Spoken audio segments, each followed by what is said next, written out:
Well, those folks from 16 to 21, whereas the law said then and now, they were minors. M-I-N-O-R-S, right? They were under the control of their fathers, or if their fathers were deceased, they were under the control of their mothers. Or they might be apprentices or servants who were under the control of their masters or their mistresses. Those people generally didn't have any money. If you were an apprentice, you were getting room and board, and you were learning your trade. And you might get a few pence here and there, but they weren't giving you a salary for that. And if you were a minor child, probably the same thing if you were living on a farm somewhere. You didn't have any money. And if your mother was a widow, it's probably unlikely that she had much. Nonetheless, she was the one who would pay the fine if you didn't get the gun, if you were a minor. All right, so that's how women were tied into this. They had a financial responsibility to pay for their servants, apprentices, or minor children if they were the heads of the household. And they also had a process there called the watch and the ward, which is called neighborhood watch. Watch was at night, and the ward was during the day. They would assign to people on a rotational basis the duty of being in the watch house or the watchtower or whatever it was to maintain that security. And every household typically had to provide someone to do that, a man to do that. And you could buy a substitute, but if you were a household under a woman, then she was financially responsible for this. So they didn't make them perform the functions, but they might make them pay for it. So everyone had to be armed, and everyone had to be trained. And they had a regular schedule, depending on whether it was a period of warfare or otherwise, usually about 4 times a year, 6 times a year for the lowest level training, the company level training, and then they would have field days for the battalions or the regiments, the larger entities. And that primarily was because they were expected to learn the maneuvers of the regular army. And if you've ever seen any colonial period reenactors, they're rather intricate. Everybody has to march with the same step and at the same rate and so forth and so on, or the formations break up. And those formations were absolutely necessary for the kind of fighting that they were doing. That's the way they were trained, unless you were fighting the Indians, which was another story entirely. But they were trained to be able to cooperate with the British Army. And the British Army used those so-called linear tactics. And they would come out for, as I say, 4, 6, or more times a year, depending on the circumstances, to be trained. And then they were subject, for every dereliction, to the payment of some kind of monetary fine. And this was primarily the way that they financed themselves. Because it was a way that people could get really a short-term exemption, if you will. I don't want to show up for this, so I'll pay the 6 shillings or whatever it was. Now that brings me to the fact that they had long-term exemptions. They had a society that was relatively small in population compared to the threat that they had to face. So they exempted very few people from this requirement of service. They fell in 2 categories: public office and certain kinds of private occupations. In the public office, people like the governor, governor's council, members of the legislature, constables, sheriffs, they ran down some of these offices, judges in the courts. Now, this was an exemption really that removed those people from the necessity for showing up for the regular training. You find in many statutes they had to maintain firearms themselves, or sometimes they had to buy firearms for others. And if you were the governor and in the council, you were probably the high officers of the militia anyway, so were many members of the legislature. So their requirement was not to be out of the militia, but not to perform certain functions because of these public offices. And then there were some private occupations that were considered so vital that they were given exemptions. Physicians, for instance, were given exemptions, physicians and surgeons, which in a sense, in the long run, was meaningless because if the militia was ever called out, these people would go along. They just didn't have to show up with the regular training because they weren't ones who were carrying guns and having to learn these tactical evolutions. Ministers had exemption. Men of the cloth, right?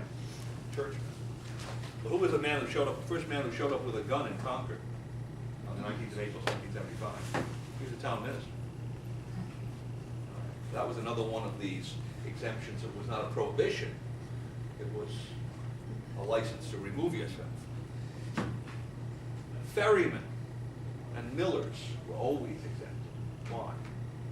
Well, the man who ran the ferry was critical to the transportation network. He might have been the only one who knew how to do it. Had to have him there. And the miller, well, these towns, and most militia were organized on the basis of towns or counties, they were primarily agricultural. They're growing grain.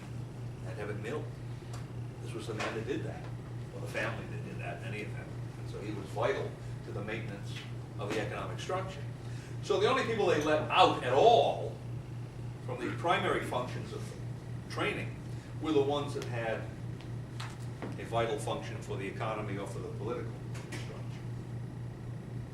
Now, if you translate that kind of organization into our modern context, what would you change? Well, primarily nothing.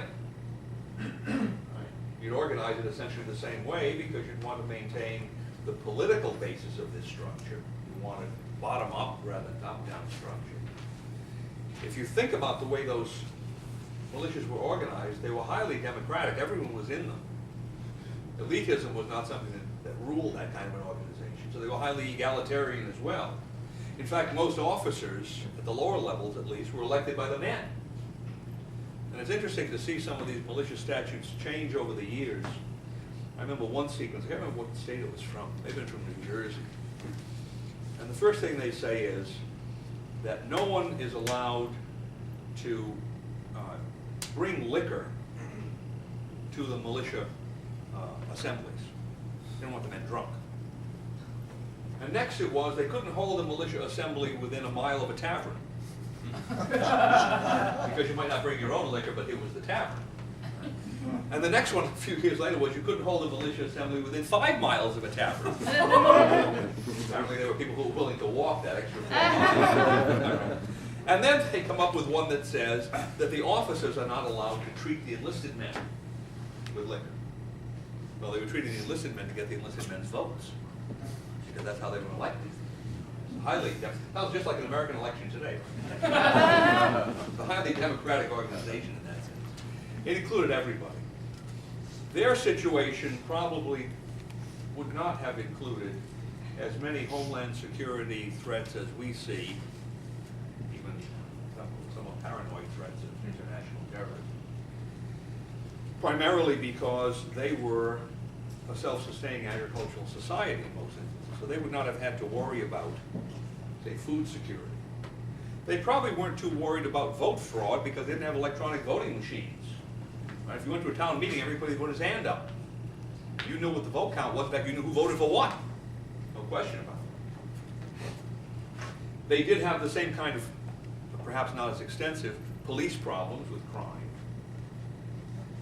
They probably didn't have what we would call an immigration problem because they were looking for immigrants as much as possible. Although there were some immigrants they wanted to keep out, particularly the French and the Indians allied with the French. They did have it from that perspective. And they had a society with far fewer, or should I put it the other way, they had a society with a much less developed division of labor. We have more people with more skills than they could have imagined, I think. So that would mean that in the present day, you would probably be able to grant a much larger range of exemptions to most people because we probably have 10 or 20 times as many people as we need to perform the basic functions. So you could allow people to have lots of exemptions. And because we have highly specialized individuals, we could break up our militia structures and specialize them much more so than those militia structures were. I mean, they had artillery, they had cavalry, they had infantry, but they were basically broken down on military type as opposed to other kinds of functions.